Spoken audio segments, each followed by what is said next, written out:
Hello children, welcome to असा education.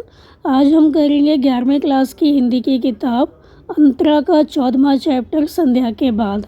ये एक कविता है जो कि लिखी गई है सुमित्रानंदन पंत जी के द्वारा।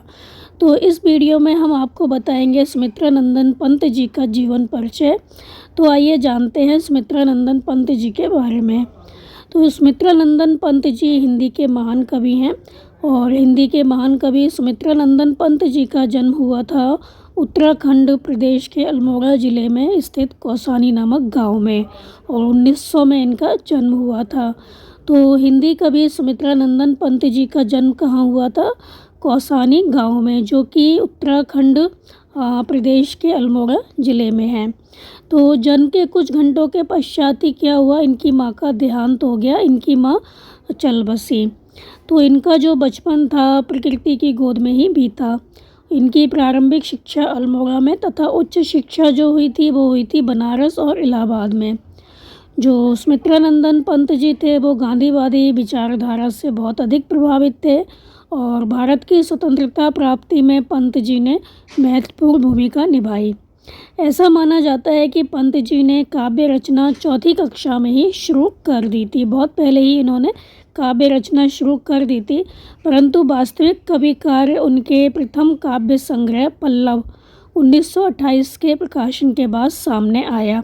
तो उन्होंने काव्य रचना तो बहुत पहले ही शुरू कर दी थी, लेकिन उनका जो पहला काव्य संग्रह था पल्लव वो 1928 में प्रकाशित हुआ। तभी लोगों को इनके बारे में पता चला। तो इनकी कविता में छायावादी कविता की सच्ची तस्वीर दिखाई देती है। तो ये एक छायावादी कवि थे। तो जो सुमित्रानंदन पंत जी थे उनका जन्म हुआ था 1900 में कौसानी नामक गांव में, जो कि उत्तराखंड प्रदेश के अल्मोड़ा ज़िले में है। और इनके जन्म के कुछ समय पश्चात ही इनकी माँ का देहांत हो गया था। इनका बचपन प्रकृति की गोद में ही बीता और इनकी जो प्रारंभिक शिक्षा थी वो अल्मोड़ा में और उच्च शिक्षा बनारस और इलाहाबाद में हुई थी। ये गांधीवादी विचारधारा से बहुत अधिक प्रभावित थे। स्वतंत्रता प्राप्ति में भी इन्होंने बहुत अधिक महत्वपूर्ण भूमिका निभाई।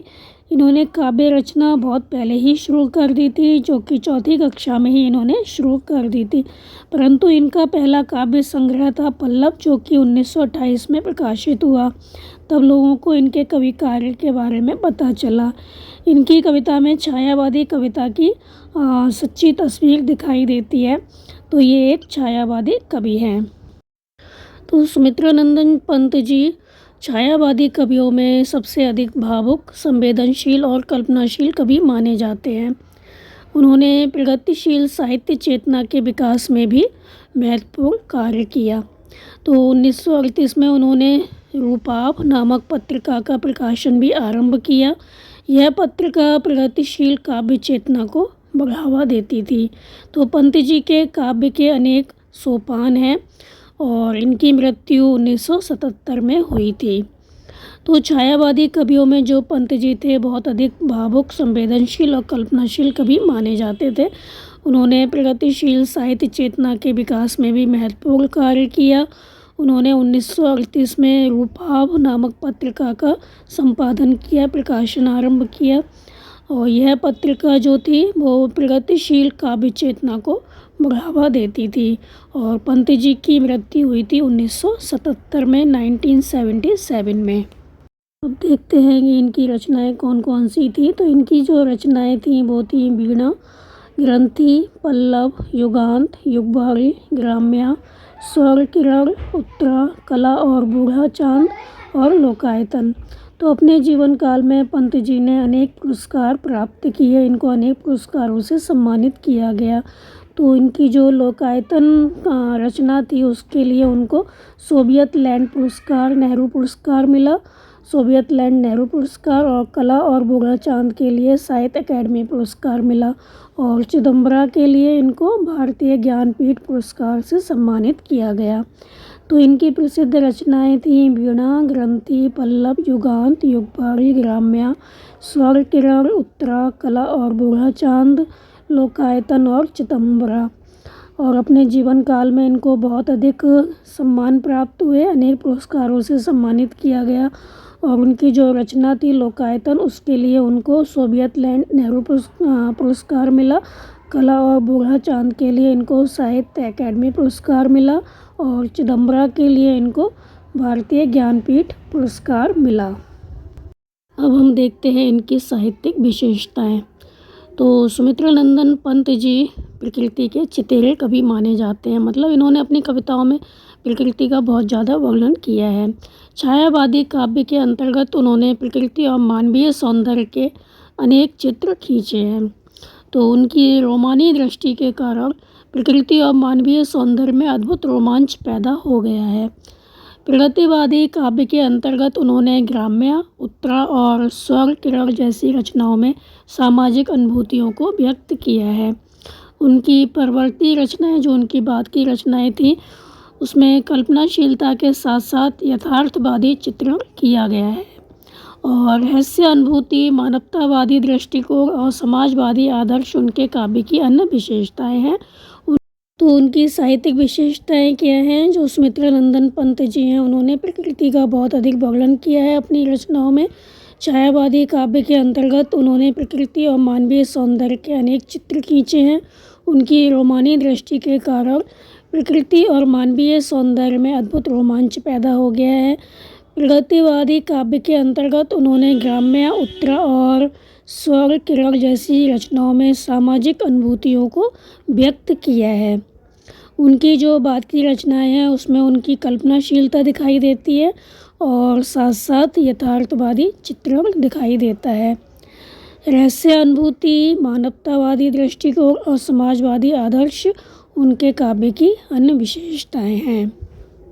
अब हम देखते हैं उनकी भाषा शैली। तो उनके काव्य यात्रा में भाषा के विविध रूप दिखाई देते हैं। उनकी काव्य में भाषा के विविध रूप दिखाई देते हैं। तो पंत की काव्य भाषा में तत्सम शब्दों की भरमार रही है। तो उन्होंने अपनी काव्य भाषा में, अपनी काव्य रचना में तत्सम शब्दों का बहुत अधिक प्रयोग किया है। इसके साथ ही साथ उन्होंने तद्भव शब्दों का भी प्रयोग किया है और आंचलिक शब्दों का भी उन्होंने बहुत अधिक प्रयोग किया है। और खड़ी बोली में व्यंजना शब्द शक्ति का प्रयोग सहजता के साथ किया गया है। भावों और अनुभूतियों की अभिव्यक्ति में शब्द योजना माधुर्यपूर्ण है, इसलिए पंत को शब्द शिल्पी भी कहा जाता है। इसके साथ ही साथ उन्होंने अपनी काव्य रचना में अलंकारों का भी प्रयोग किया है, जैसे अनुप्रास, यमक, उपमा, उत्प्रेक्षा, रूपक और मानवीकरण। और उनकी भाषा में भावों की सुंदरता एवं मधुरता अभिव्यंजित होती है। तो पंत का संपूर्ण काव्य आधुनिक चेतना का संवाहक है। उनकी काव्य यात्रा में भाषा के विविध रूप दिखाई देते हैं। पंत की काव्य भाषा में तत्सम शब्दों की भरमार है। इसके साथ साथ उन्होंने तद्भव और आंचलिक शब्दों का भी प्रयोग किया है। खड़ी बोली में व्यंजना शब्द शक्ति का प्रयोग सहजता के साथ किया गया है। भावों और अनुभूतियों की अभिव्यक्ति में शब्द योजना माधुर्यपूर्ण है, इसलिए पंत को शब्द शिल्पी भी कहा जाता है।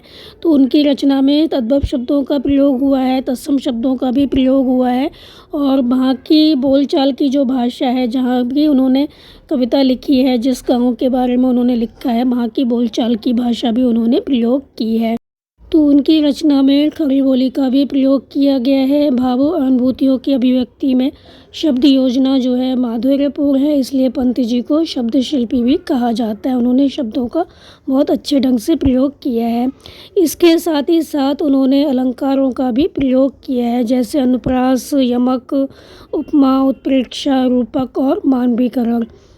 तो इस तरह से जब उन्होंने अलंकारों का प्रयोग अपनी कविता में किया, तो इससे क्या हुआ, उनके अलंकारों के प्रयोग से भाषा में सौंदर्य बोध एवं सरसता पैदा हुई और उनकी भाषा में भावों की सुंदरता एवं मधुरता भी अभिव्यंजित होती है।